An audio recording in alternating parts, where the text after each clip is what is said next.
What is going on, guys? DBG here. Today we're going to be talking about why you do not, and I repeat, do not have to spend money in NBA 2K23 MyTEAM.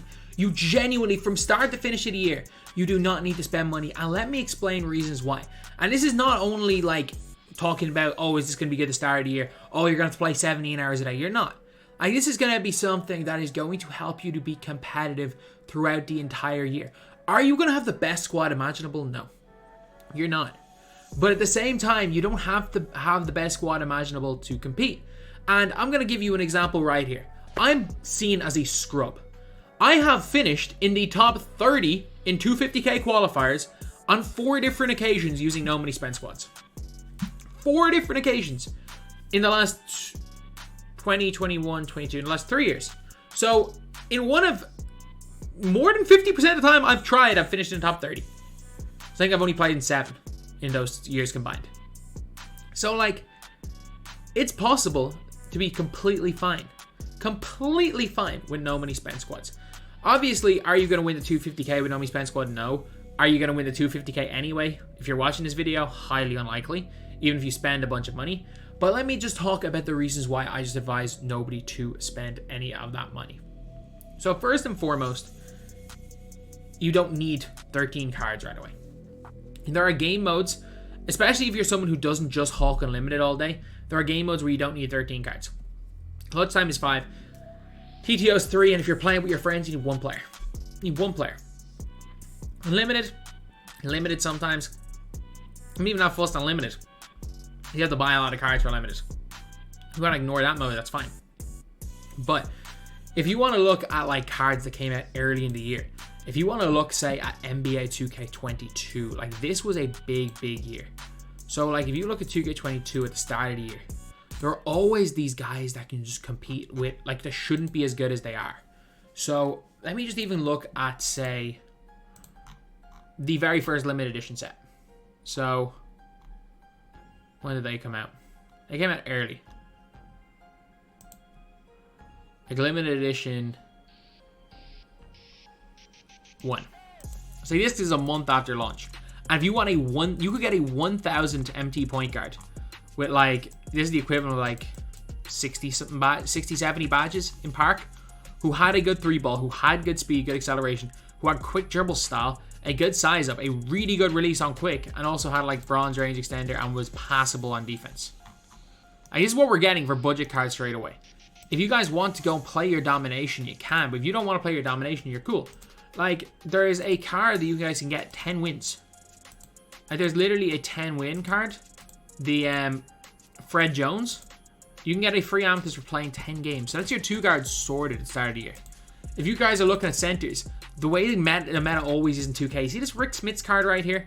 He's not going to be the only giant in this game. But like a Rick Smits at a Kemba Mutombo, these guys are all going to be as good, if not better, than like the diamond centers you pick up. Like, if you look at the day 1 cards from other years, you're looking at some like not great cards. But even if you look at the very first primetime, the very first primetime set that we got had this dude right here who was a pretty good shooting, pretty decent speed, 6'11" center who could more than hold his own against every card in the game. Dude came out less than 1 week into the game. If you want to look at the very first Friday pack drop, Flash 1, every one of these cards other than these two were under 30k. But like, you could get Fred VanVleet, Darius Miles, James Worthy, and Duncan Robinson. Duncan Robinson was a really good shooting guard because he had, like, this isn't the worst speed for time. He couldn't play defense, I'll give you that. But like, he could dunk and he could shoot. But at the same time, not everyone can do everything at this stage of the game. So let's just say, I don't know, we get a set like this, and you get Fred Jones, who's going to be your shooting guard. Suddenly you've got point guard, shooting guard, point guard, shooting guard is like a Fred Jones, small forward, power forward, and these 2 guys, and you just need to find a center. And that team's going to cost you like 10k MT, and you're going to compete with everybody. Because that's what 2K tend to do. And if you want to look at NBA 2K21's updates, there was a set on the first day of the game. So when this game came out, they came out with, obviously these were the initial cards.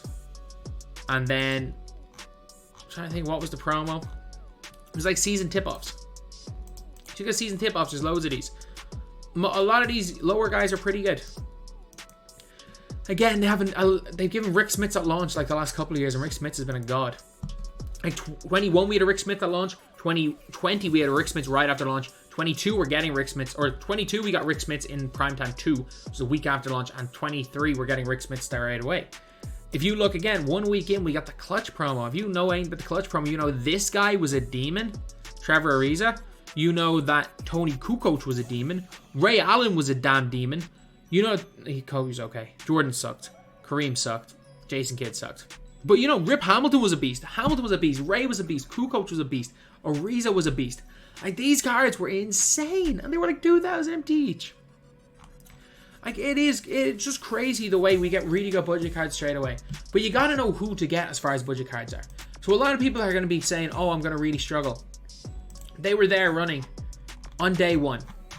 They will be whipping out their Elton Brands and are like, why am I struggling with Elton Brand? Because he's a non-shooting, non-defender, small, slow power forward whose only good thing is post moves and they don't matter. Like, he's just a full-on garbage man. If you're using guys like this and you're struggling because you're like, how am I using Elton Brand? I saved up to get me a 90 overall Elton Brand. He sucks. Somebody's 90 overall suck. And like, you're going to have to live with that. That's one of the issues, is that like not all cards are created equally. Not all cards are created equally. Like, again, when you go one-on-one with another player, normally you have a 50-50 chance of winning. But I mean, some people are just genetic freaks. And then when you add Kurt Angle to the mix, the chances drastic go down. I don't know why I put in a Steiner math reference there. But yeah, so you just got to know who to buy. And like, that's the most important thing throughout the year. It's not spending money, it's knowing who to buy. And you can go and buy, let me just pick a random set right here. This is not Primetime 4.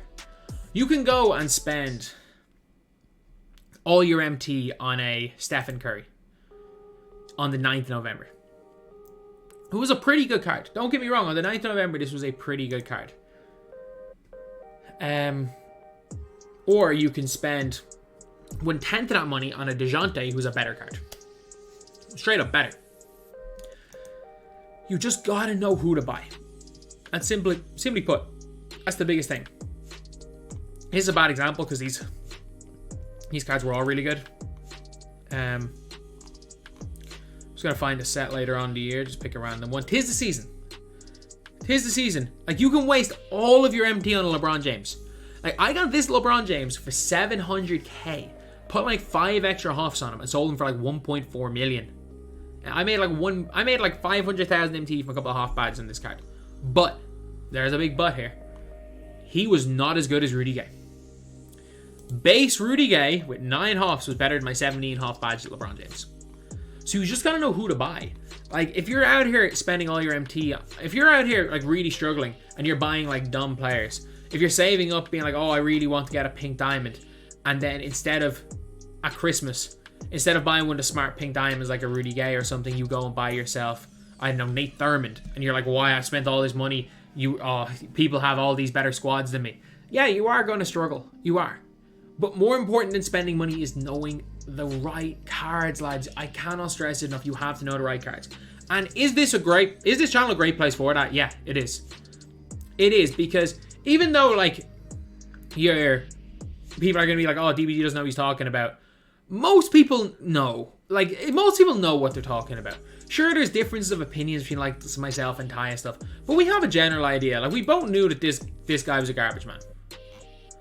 Like, this card was a garbage man. We were in agreement with that. The only card we weren't in agreement was we didn't realize about Luka. Like, with this set here, we realized this card was a garbage, and we realized Dwayne Wade was very good. And then the only card was, like, I thought Boozer was a beast. He didn't like Boozer. He preferred Kevin Love to Boozer. I preferred Boozer to Kevin Love. They both evoed and were good pink diamonds. I preferred Boozer. He preferred Kevin Love. But it's not like we're out here promoting, like, we're out here saying scrubs are good. So, yeah, I would advise you. I don't even think you need to watch every single YouTube video. I think after a while, you're going to get the general feeling. Like, this website right here is going to be great. Like, the database. Being able to look at cards. Being able to have a feel of a card before it. Because at the end of the day, like, I genuinely do think that there's more than stats to a card. Hence, like, my favorite player in the game is Tyler Hero. He sucks stats-wise in the grand scheme of things and badges-wise. There's a lot more to cards than stats and badges. Like, you do have to feel the card, but it's very rare that a card is terrible stats-wise and is great in game. Like, that's rare. Unless they're like 7'7". But what's also rare is that a card looks unbelievable stats wise and like, and it's terrible. Like 90% of the time you can tell about a database. You can tell about a database. So I strongly advise you guys, if you guys like watching these videos, you guys like hearing someone talk over it, likes of myself, Ty, guys like that are great. But if not, like, just familiarize yourself with this, because you're going to save so much money, and you're going to in fact make better teams by using the database, by learning about the game, rather than spending money.